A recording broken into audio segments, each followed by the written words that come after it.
Hi hello నేను మీ PJ from Vizag. So నేను ఈ వీడియోలో అయితే వీల్ అలైన్మెంట్ గురించి, వీల్ రొటేషన్ గురించి అయితే చెప్పబోతున్నాను. సో ఫస్ట్ ఆఫ్ ఆల్‌గా అయితే వీల్ అలైన్మెంట్ గురించి చెప్తాను. అందులో పాయింట్స్ ఏంటి అన్నట్లయితే, సో ఫస్ట్ ఆఫ్ ఆల్‌గా వీల్ అలైన్మెంట్ అంటే ఏంటి? సో వీల్ అలైన్మెంట్ ఎందుకు చేయించుకోవాలి? యూజెస్ ఏంటి? సో ఆ వీల్ అలైన్మెంట్ అనేది ఎలా చేస్తారు? సో ఈ మూడిట్ల గురించి అయితే ఫస్ట్ మాట్లాడబోతున్నాను. దాని తర్వాత సో వీల్ రొటేషన్ అంటే ఏంటి? వీల్ రొటేషన్ ఎలా చేస్తారు? సో వీల్ రొటేషన్ వల్ల యూజెస్ ఏంటి? అనేవైతే ఈ యొక్క టాపిక్స్ అయితే నేను ఈ వీడియోలో మాట్లాడబోతున్నాను. ఫుల్ ఇన్ఫర్మేషన్ కావాలనుకున్నట్లయితే స్కిప్ చేయకండి. సో ఫస్ట్ ఆఫ్ ఆల్‌గా వీల్ అలైన్మెంట్ అంటే ఏంటి? సో వీల్ అలైన్మెంట్ అంటే ఏం లేదు. వీల్ యొక్క యాంగిల్ అనేది డిసైడ్ చేసేది జోకర్, అంటే స్టడ్ అంటారు కదా! ఫ్రంట్ సెక్షన్‌లో స్ప్రింగ్ జోకర్ అనేది ఉంటది చూసారా? సో అది తర్వాత మనకి స్టీరింగ్ తిప్పేటప్పుడు లెఫ్ట్ సైడ్ అయినా సరే, రైట్ సైడ్ అయినా సరే కట్ చేయడానికి ఏదైతే మనకి స్టీరింగ్ ర్యాక్ వస్తుందో, ఈ స్టీరింగ్ ర్యాక్ ఎండ్ అనమాట.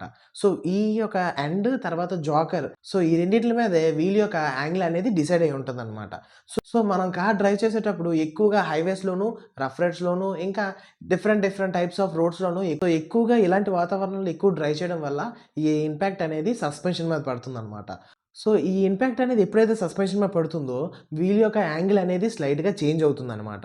సో ఈ యొక్క చేంజ్ అయిన యాంగిల్‌ని స్ట్రెయిట్ పొజిషన్‌లో, అంటే కరెక్ట్ పొజిషన్‌లో తీసుకొచ్చే ప్రాసెసే వీల్ అలైన్మెంట్ అంటామనమాట.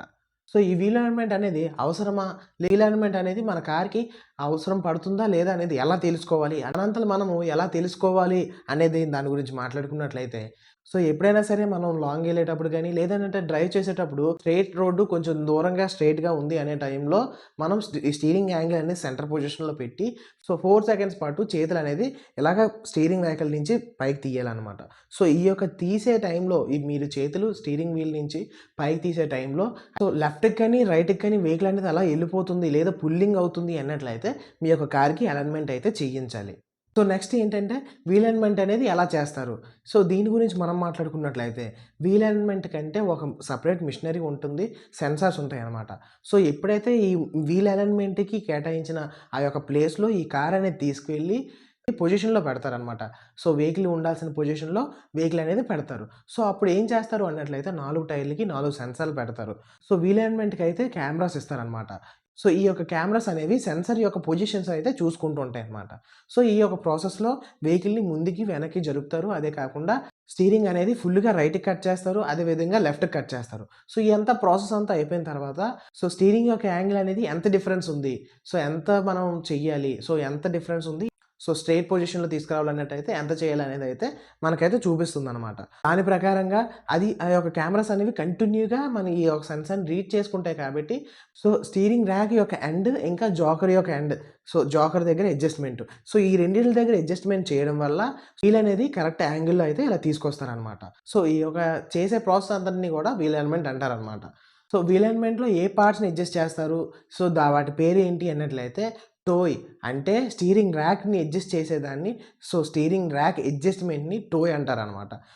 సో అదే కాకుండా జోకర్ యొక్క అడ్జస్ట్‌మెంట్‌ని చేసేదాన్ని క్యాంబర్ అంటారు.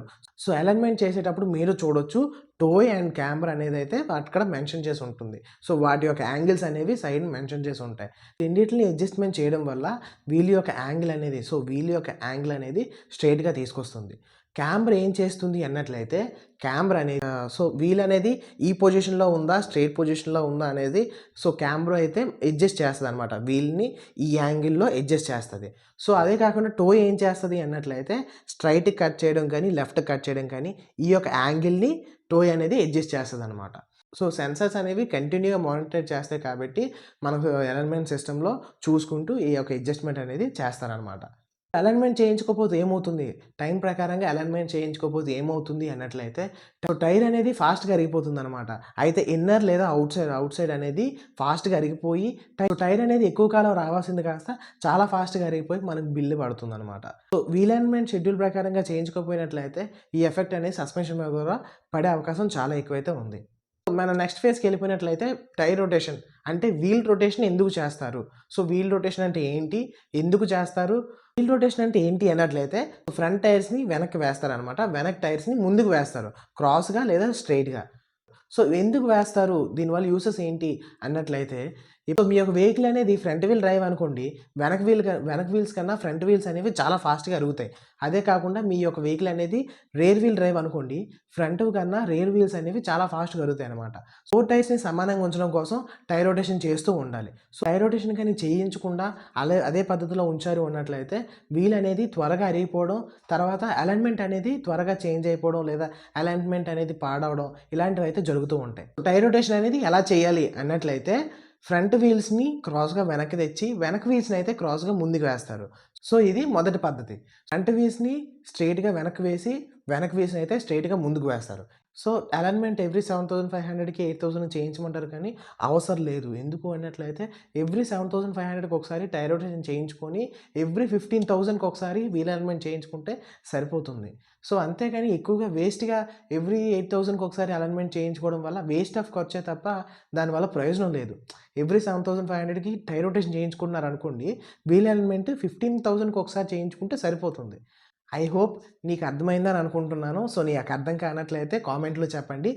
సో, మీకేమైనా డౌట్స్ ఉన్నా లేదా ఏమైనా రికమెండేషన్స్ ఉన్నా సరే చెప్పినట్లయితే నేను నెక్స్ట్ ఆ వీడియోస్ గురించి చేయడం కోసం నేను మాక్సిమం ట్రై చేస్తాను.